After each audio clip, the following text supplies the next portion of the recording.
Bonjour à toutes et à tous, ravi de vous retrouver pour cette nouvelle saison de Casabule, votre émission de bande dessinée, comics et manga en tout genre, toujours enregistrée à la librairie L'Octopus à Épinal.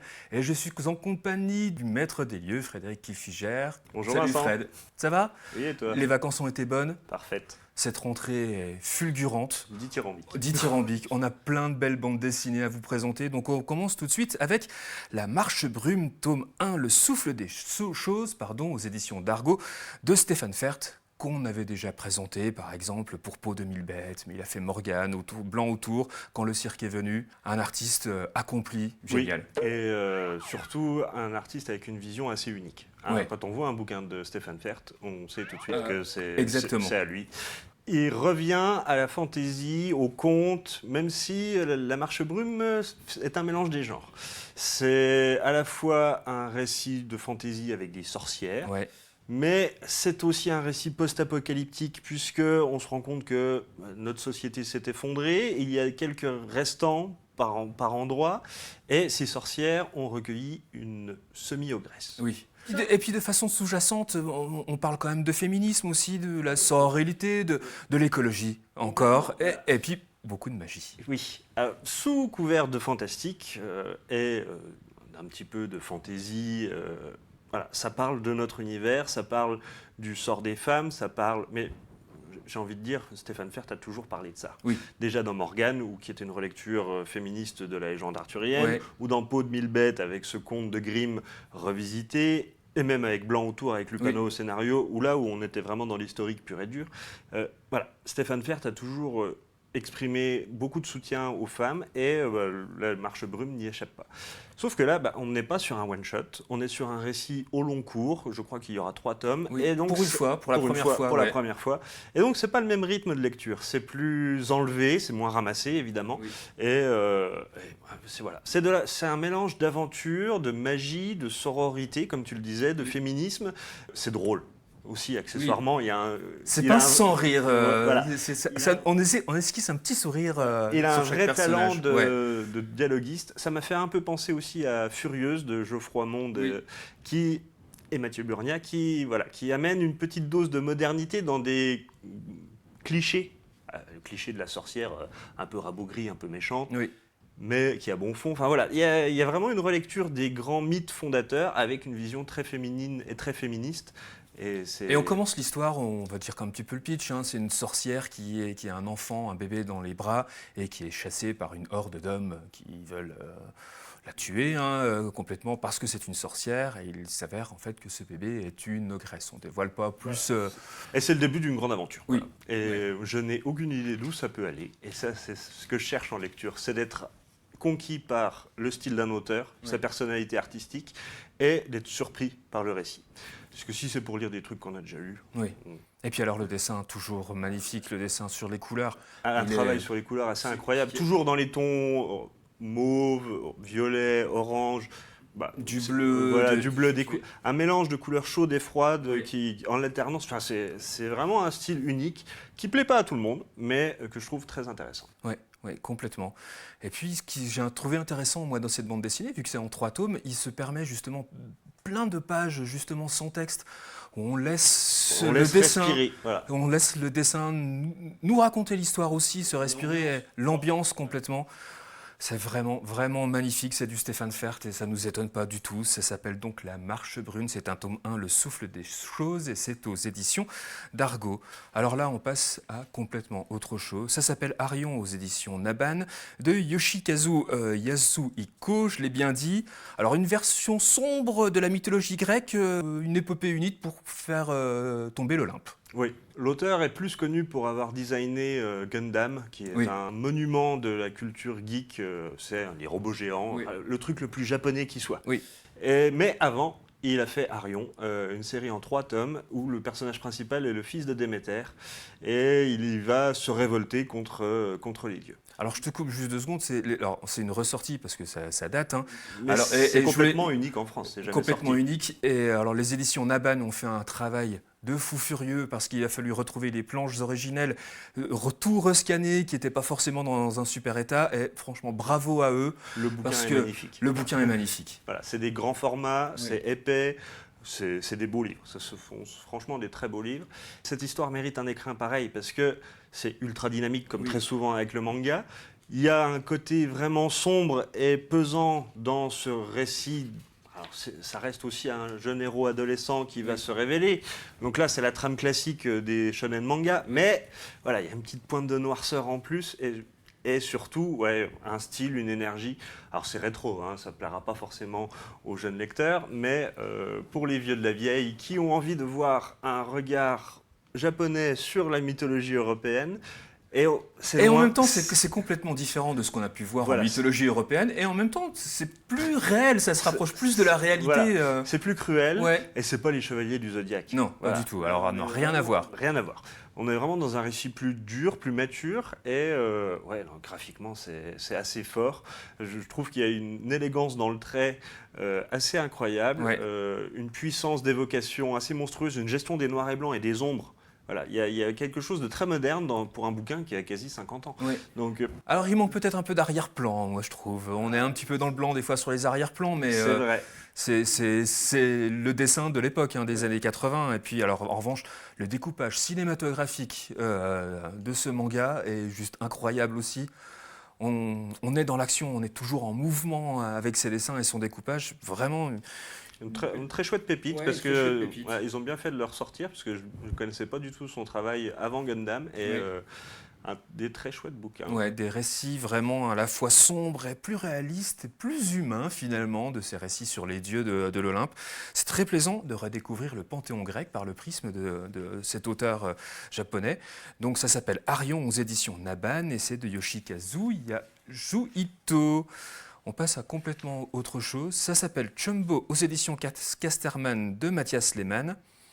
Là, on raconte l'histoire du Brésil sur 80 ans à travers l'histoire d'une famille de 5 enfants aux idéaux bien différents.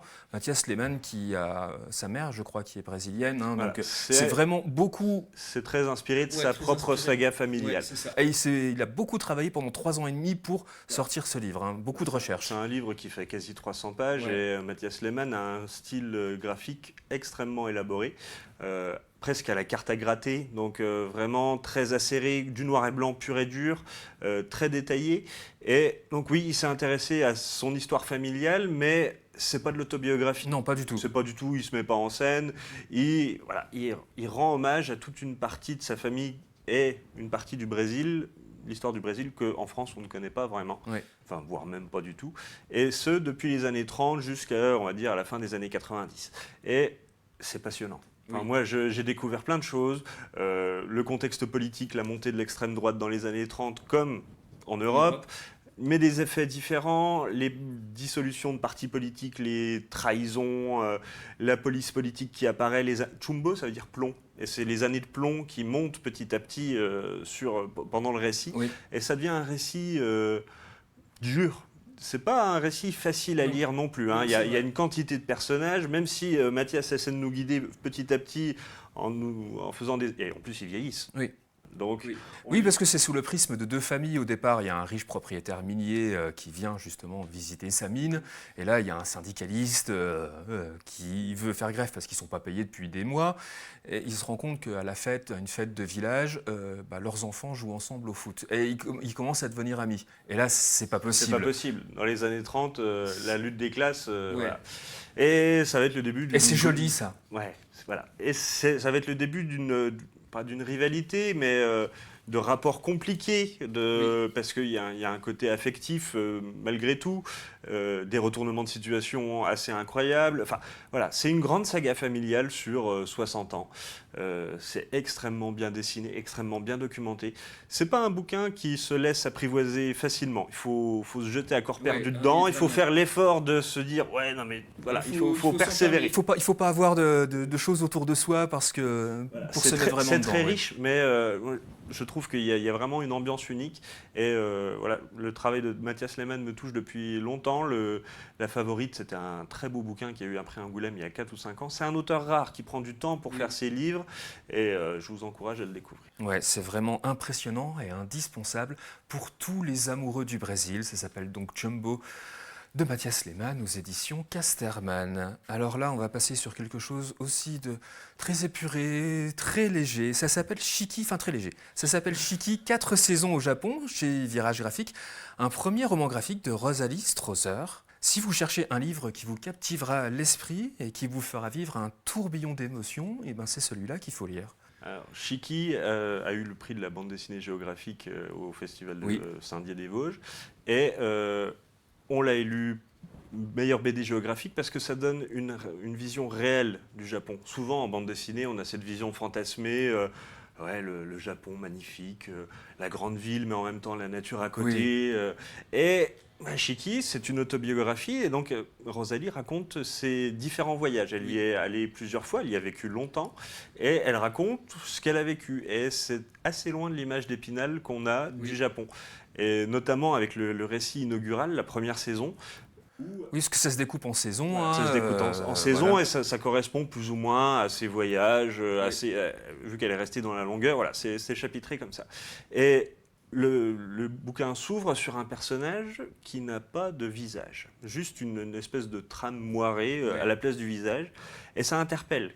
Qui est cet homme? On comprend qu'il accueille des jeunes femmes qui font des voyages au Japon, et pourquoi il n'a pas de visage? Il est très sympathique, et voilà. J'en dis pas plus, mais Rosalie Strasser raconte son expérience, et c'est captivant, c'est viscéralement captivant.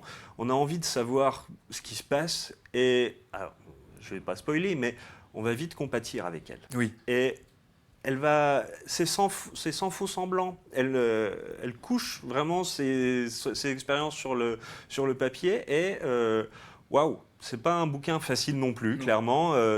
Moi, ça m'a remué. J'ai trouvé ça très fort, et alors, d'autant plus pour un premier livre. C'est très fort scénaristiquement et c'est très beau graphiquement, avec des lignes simples, fluides. Très léger en fait, mais on est complètement embarqué dans le bouquin par son dessin aussi. Et c'est vrai qu'il y a une vraie dichotomie entre la magnificence du mont Fuji par exemple, voilà, l'élégance du dessin, l'élégance du dessin et tout ça, et le retour à la réalité brute. Et surtout de la place des femmes au Japon, dans un Japon très patriarcal encore, où les hommes dominent, humilient même les femmes quand elles n'arrivent pas à faire ce que veulent les hommes. C'est très rétrograde encore, le Japon. Voilà, donc c'est cette vision pas romantique et pas romancée que je trouve vachement intéressante. Ça nous change de... c'est Eldorado pour otaku qu'on nous vend tout le temps. Et beaucoup de poésie, beaucoup de justesse et beaucoup de franchise dans ce bouquin. C'est un bouquin où vraiment Rosalie s'est mise à nu et elle touche le public. Et même si moi je ne m'identifie pas à elle forcément, mais je trouve que son expérience m'a ouvert les yeux sur pas mal de choses, de se dire en fait quand on est une femme au Japon ça se passe comme ça. Ok, c'est pas quelque chose que j'avais imprimé. Ouais, dans un pays moderne on ne le pensait pas vraiment, mais ils sont restés très archaïques en fait sur la place de la femme. Sur certains points. Voilà, donc il y a vraiment entre passé et modernité, c'est très bizarre, un peu un yin-yang à la chinoise mais japonais. Et en revanche, Rosalie Strasser, vraiment une artiste impressionnante, vraiment à découvrir. Pareil, un très gros livre, il y a 250 ou 300 pages, et il y a une masse de travail démente, mais c'est toujours facile à lire, il y a une très belle page, une artiste à suivre. Ouais, avec un dessin livrant une célébration artistique du pays, du soleil levant, avec un dessin empreint vraiment de poésie. C'est vraiment très, très, très, très touchant. Et comme tu dis, au Festival international de géographie, elle a eu le premier prix à l'unanimité du jury. Donc ça veut bien dire ce que ça veut dire. Ça s'appelle donc 4 saisons au Japon. C'est chez Virage Graphique de Rosalie Strasser. Alors, du Japon aux Vosges, il n'y a qu'un pas. On est dans les Vosges, donc on va vous parler de 2 bandes dessinées, dont une très importante qui vient de sortir aux éditions Paquet, Le Haut Fer de Frédéric Brémaud, José Giovanni et Paolo Raffaelli. L'histoire de José Giovanni, en fait, de 1962, une adaptation, on se rappelle bien sûr des Grandes Gueules, tournée par Robert Enrico en 1965. À la base, Le Haut-Fer, c'est un roman donc de José Giovanni qui a été adapté au cinéma. Mais là, on est à l'adaptation du roman. Donc c'est pas du tout avec Bourvil, avec Ventura. Non, pas du tout. Là, les personnages sont campés. On suit Hector Valentin qui revient du Canada. Il a hérité d'un Haut-Fer, donc cette scierie typiquement vosgienne. Oui, une scierie hydraulique traditionnelle qui, à la verticale et qui ne coupe que dans un sens. Voilà. Il va devoir se faire une place dans un monde qu'il ne connaît pas. Il va avoir l'idée de recruter des repris de justice. Voilà. Et j'en dis pas plus. Voilà. Oui. Parce que, moi, ce qui m'a frappé dans cette BD, c'est l'ambiance. C'est pesant. C'est pesant. Et en même temps, c'est un hommage à la région parce qu'on reconnaît les forêts vosgiennes, on voit très bien où ça se trouve. Il y a ce côté très travailleur, très besogneux, oui. Voilà, et qui est dans notre mentalité régionale. Et on retrouve tous les atours du bûcheronnage vosgien du début du siècle, avec la Schlitt pour redescendre le bois, tout y est. Tout y est, et en même temps, c'est un drame. C'est un drame affreux. Ceux qui ont vu le film savent très bien comment ça finit, et voilà, ça ne peut aller que dans un sens. Et cette tension permanente dans le bouquin, elle est aussi dans la bande dessinée. Oui. Et ça, c'est quand même assez fort, parce que la psychologie des personnages est rendue. Moi, je trouve que Bremo a fait un super travail d'adaptation du roman. Complètement, vraiment. Il a saisi l'esprit, et Raffaelli a fait un très très beau boulot graphique. Un auteur italien qui a utilisé très peu de couleurs. Hein. Oui, c'est pas une bichromie, mais pas loin. Ouais. Et c'est sec, c'est précis. Ça en fait pas des caisses. Ça y va pas à l'esbrouf en fait. Ouais. Et On est dans du cohérent. Semi-réaliste, très simple. C'est très cohérent avec l'ambiance et avec ce côté brut du roman qui veut pas faire de chichi. Et donc, une très très bonne bande dessinée sur le terroir, mais qui intéressera aussi ceux qui ne sont pas du coin. Non. Et c'est ça la force du bouquin. Il y a un côté... Moi, je voyais un côté western, tu voyais un côté polar, humide à la vosgienne, comme ça, mais on est vraiment là-dedans quand même. Ouais. C'est un drame psychologique, mais qui va prendre un peu les éléments les plus forts de tension, là où, oui, effectivement, il y a un côté western, la nature, le danger permanent, les rivalités entre hommes, entre propriétaires terriens, enfin voilà, il y a de ça.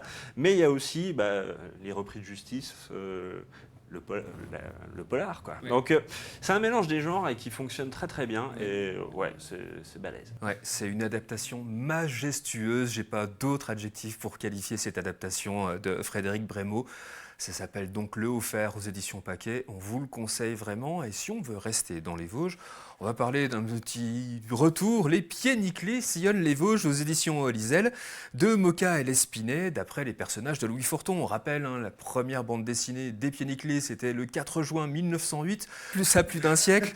Là, on revisite les personnages de Louis Forton, Croquignol, Filochard, Harry Bouldingue. Un trio de... les Pieds Nickelés, c'est passé dans le langage commun. Dans le langage commun, donc des foireux, des arnaqueurs. Ouais. Là où je trouve le scénario assez intéressant, ils savent qu'ils sont des personnages de bande dessinée, Oui. et donc ils vont à la rencontre de leur scénariste. Donc il y a une espèce de mise en abîme du récit qui est assez rigolote. Ils doivent rencontrer Bébert, leur éditeur, à Épinal. On commence par Épinal, puisqu'ils sillonnent vraiment les Vosges. On passe par 9 communes, Remiremont, Vanier, La Bresse, Gérardmer, Corcieux, Saint-Dié, Bruyères, et on finit par Rambervillers. Donc voilà. Et Bébert leur propose justement une nouvelle aventure. Il leur montre simplement la couverture, et après, il n'y a rien dans le bouquin. Et il faut qu'ils fassent leurs aventures pour que le bouquin soit écrit. C'est ça. Voilà, c'est une petite mise en abîme rigolote des Pieds Nickelés, et puis avec un dessin gros nez simple, dessin Pieds Nickelés, de toute façon respectueux du patrimoine vosgien, on reconnaît vraiment bien. Il y a eu une vraie recherche aussi pour refaire exactement... Remettre dans le... voilà, il y a un dossier un dossier de... graphique à la fin qui est assez rigolo, et puis voilà. Une belle petite bande dessinée pour ceux qui aiment les Pieds Nickelés. Les Pieds Nickelés sillonnent les Vosges aux éditions Lisel de Moka et L'Espinet. On passe à la jeunesse, avec quelque chose de très très nouveau, j'ai trouvé. Tu voulais nous proposer Le Grand Migrateur aux éditions Rue de Sèvres, d'Augustin Lobon et Louise Jour. Alors là, on met en vedette une petite grand-mère, et c'est pas si souvent que ça que le héros principal est une petite grand-mère. C'est rigolo. Oui, c'est un univers fantastique. Oui. Cette petite grand-mère en question a un seul caractère. Ouais. Ça, le grand classique. Et cet univers est en proie à des bouleversements climatiques, écologiques, tout va mal, Oui. parce que les grands migrateurs ne sillonnent plus cet univers à saison régulière. Voilà, on rappelle les grands migrateurs, ce sont des géants qui tous les 200 ans se réveillent et entament une migration. Lors de la dernière guerre, beaucoup de grands migrateurs sont morts et elle est persuadée que tout va mal depuis que les grands migrateurs sont morts. Oui. L'équilibre de la nature est rompu et avec son apprenti qui est albinos et donc assez mal vu par ses confrères, elle décide d'aller à la recherche d'un des derniers grands migrateurs qui ne s'est pas réveillé lors de la dernière fois. Elle va essayer de l'accompagner dans son voyage pour qu'il restaure l'unité et l'équilibre de la planète. Voilà. Donc c'est un conte écologique. Déjà, en bande dessinée jeunesse, une histoire en un seul tome, c'est rarissime. Oui. Graphiquement, Louis Jour a fait un boulot... Ah mais c'est magnifique. C'est magnifique. Voilà. C'est magnifique. Même en tant qu'adulte, ah oui, non, mais c'est charmant. Ouais. C'est printanier. Et c'est pas niais pour autant. Ah non, complètement. Au niveau du scénario, c'est assez noir parce qu'on va découvrir que cette petite mamie a des relations étroites avec le pouvoir en place, mais pas forcément celles qu'on croit. Et donc, ouais, il y a évidemment, sous le côté conte écologique, il y a une remise, il y a un écho avec notre société actuelle, les décideurs qui choisissent d'ignorer tout ce qui se passe mal parce qu'il faut toujours faire du profit, enfin voilà, ce genre de choses. Et donc c'est de la BD écologique pour enfants, mais traitée de manière sérieuse, adulte, avec du fond. Et un bon scénario, beaucoup de rebondissements évidemment, parce qu'en un seul tome, même s'il fait 80 planches, on n'a pas le temps de traîner. Oui. Mais ça en fait un bouquin d'autant plus resserré, d'autant plus fort. Et le dessin de Louis Jour est magnifique, notamment les couleurs, tout. Je trouve qu'il mêle un dessin d'inspiration manga pour les personnages et les scènes de combat et des décors riches d'inspiration vraiment franco-belge derrière. Voilà, il y a un mélange des genres, c'est très chouette. C'est très neuf, c'est très nouveau, c'est très chouette. Et cette petite mamie Odette accompagnée de Rhubarbe et de Childebert parade dans cette aventure magnifique.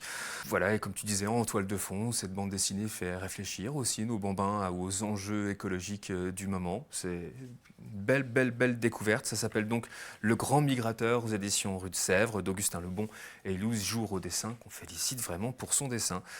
Allez, en jeunesse, une petite suite, on voulait vous reparler de Super Tome 2. Là, c'est du cycle 2 en vol aux éditions de La Gouttière de Frédéric Maupomer et David. Alors, on voulait vous en reparler parce que le cycle 1, c'était des extraterrestres enfants qui venaient sur Terre et on était vraiment sur leur adaptation sur Terre. Et là, le cycle 2, ils sont ados. Même adultes. Même adultes. Le format, jeunes adultes. Le format, en plus, ce que je trouvais génial, c'est que le format de la bande dessinée grossit. En même temps que les personnages et les lecteurs. Et les lecteurs, et justement. Et là, on n'est plus du tout sur les mêmes thématiques que le premier cycle. Et on arrive dans un deuxième cycle où Max et Lily, les deux frères, là, s'opposent sur leur point de vue politique. C'est vraiment un récit politique. Et je trouve ça assez bien vu. Parce que Max est devenu policier, je ne vais pas en dire plus, et Lily se rend bien compte des dérives autoritaires du pouvoir.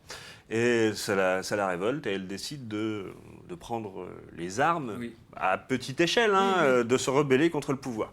Et de manifester contre, en fait. Elle écrit des pancartes, le gouvernement s'en prend à vos libertés, ne vous laissez pas faire. Voilà, elle attise. Donc une rebelle, un dépositaire de l'autorité, les deux avec des super pouvoirs.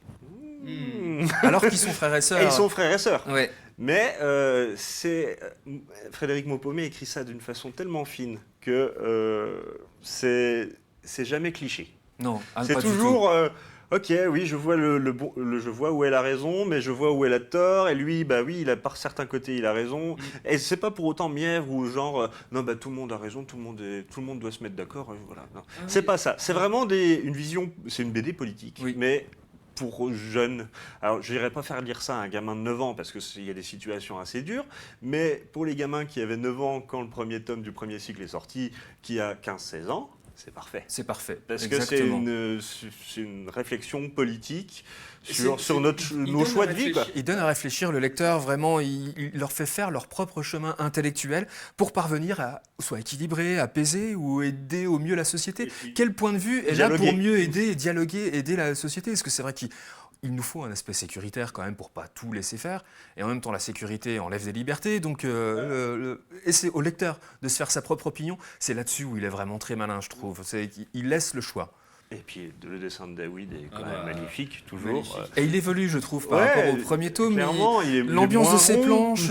C'est plus sec, c'est plus adulte. Oui, c'est plus adulte, complètement. Et, moi, je trouve ça très avec réussi. une ambiance crépusculaire par rapport au premier tome, mais complètement en accord avec la tonalité de notre époque.